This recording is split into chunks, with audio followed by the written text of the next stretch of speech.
Assalamualaikum warahmatullahi wabarakatuh. Pertama-tama mari kita panjatkan puji syukur kepada Allah Subhanahu wa Ta'ala yang telah melimpahkan rahmat serta hidayahnya sehingga kita semua selalu sehat dan dalam perlindungannya. Tidak lupa pula sholawat serta salam tercurahkan kepada Nabi Muhammad Sallallahu Alaihi Wasallam. Pada kesempatan kali ini izinkan saya menyampaikan kultur singkat yang berkaitan dengan ibadah sholat. Sholat merupakan kewajiban bagi pemeluk agama Islam. Rasulullah Shallallahu Alaihi Wasallam bersabda, sholat itu seperti sebuah tiang di dalam agama. Hal ini dapat diibaratkan seperti sebuah rumah. Jika tidak mempunyai tiang maupun tembok sebagai penjaga, pasti roboh dan tidak dapat berdiri. Mengingat betapa pentingnya sholat, maka orang yang sedang sakit pun tetap diwajibkan sholat. Apabila tidak mampu berdiri, bisa sembari duduk atau tiduran sesuai ketentuan yang telah diatur. Rasulullah Shallallahu Alaihi Wasallam pernah berkata, kalau manusia mengetahui bahwa pahala sholat subuh dan asar, maka setiap orang akan mendatanginya, walaupun harus merangkak. Hal ini menjadi bukti bahwa besarnya pahala dari mengerjakan sholat. Sholat tidak hanya menjadi sebuah kewajiban saja, melainkan juga sebagai bukti keimanan seseorang kepada Allah Subhanahu wa Ta'ala. Di dalam surah Al-Ma'un ayat 4-5, Allah Subhanahu wa Ta'ala berfirman, celakalah mereka yang sholat, yaitu orang-orang yang lalai dengan sholatnya. Orang-orang yang tidak mengerjakan sholat maka akan celaka dan rugi.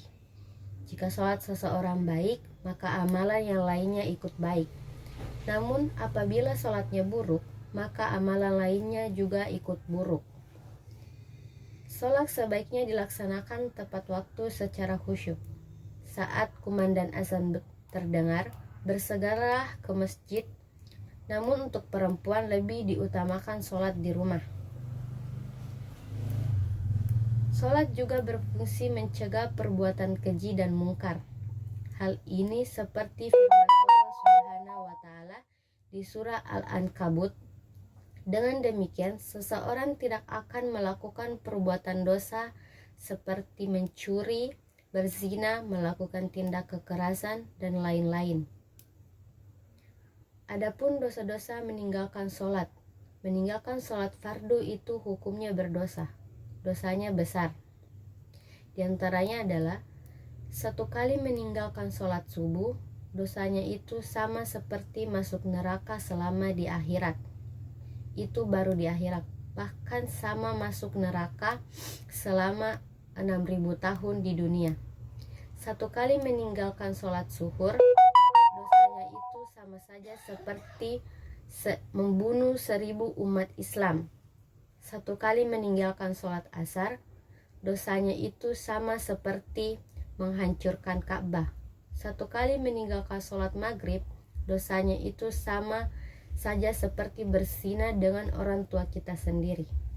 Satu kali meninggalkan sholat isya, dosanya itu sama seperti selama hidupnya, dan apa saja yang dia lakukan di dunia tidak diridhoi oleh Allah Subhanahu wa Ta'ala. Nauzubillah min salik.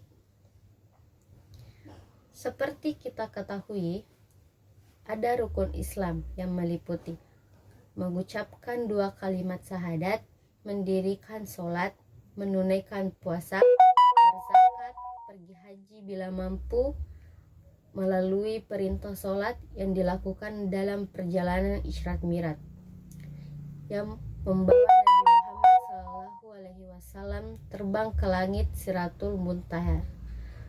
Perintah salat sifatnya berproses dan berkelanjutan, di mana pada awalnya adalah 50 waktu sehari semalam, kemudian terus disederhanakan menjadi 5 waktu saja dengan pelaksanaan yang sudah disesuaikan. Ini mewajibkan dilaksanakan sebagai rukun Islam dan berat hukumannya bagi orang yang telah meninggalkan sholat. Salat bukan hanya sekedar ibadah wajib, melainkan juga salah satu syair yang membedakan antara umat Islam dan kaum kafir.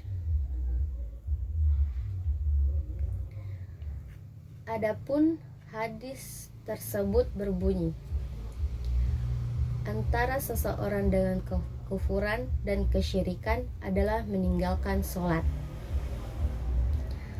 Artinya, saat meninggalkan sholat, maka dia sudah berada di ambang pintu kekafiran, sehingga sholat harus ditegakkan. Maka jika ada orang yang berbuat baik namun tidak sholat, maka ibadahnya tidak diterima oleh Allah Subhanahu wa Ta'ala.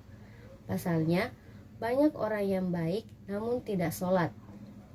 Untuk itu, sebaiknya kita menjalankan ibadah sholat 5 waktu dengan baik, sehingga amalan kita sepenuhnya diterima oleh Allah Subhanahu wa Ta'ala. Itu tadi kultum singkat dari saya. Assalamualaikum warahmatullahi wabarakatuh.